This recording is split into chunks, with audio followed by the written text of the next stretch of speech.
Oh. So we've got all this news about Russia buying into ads on Facebook and setting up fake accounts. And now what's going on with this Russian software and the government?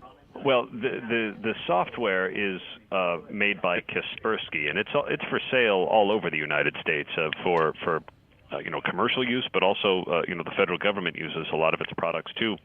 And now the Department of Homeland Security has taken steps to make sure every government computer and all 400-plus agencies of the federal government wipe Kaspersky products from their systems.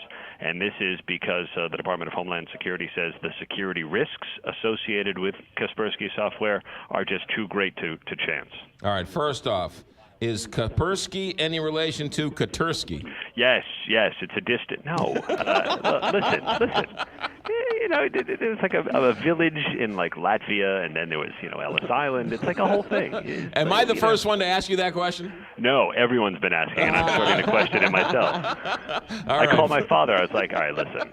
Are we? Because if we are, I would like a cut of that money because my God. Yes. All right, but seriously though, I mean, this seems unprecedented that Homeland Security would tell the government to stop using a software for this purpose. We can't think of another instance when the federal government was instructed to abolish any software product made by a single company, and Kaspersky happens to be under an FBI investigation for suspected ties to the Kremlin, and the fear is that through Kaspersky products, the Russians are going to infiltrate government computers and could then launch a cyber attack, could spy on certain files, could, I don't know, say interfere with an election. Right. And so the security risks, the department said, are too great, and so those products have to go. Did they find any evidence of anything nefarious?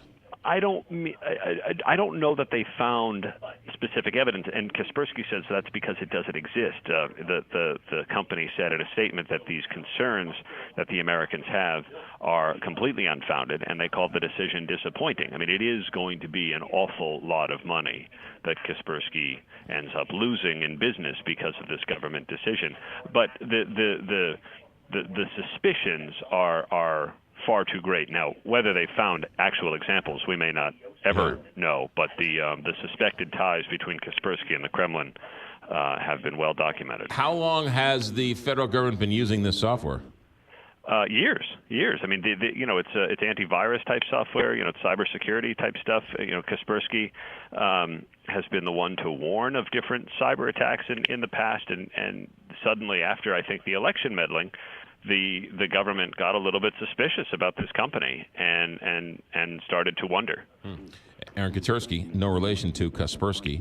Well, I mean, you do root Why for the my Patriots. wife didn't take my last name, McGraw. You do root for the Patriots, so there's a question of your patriotism right there. So, Aaron, have a good week. Thanks.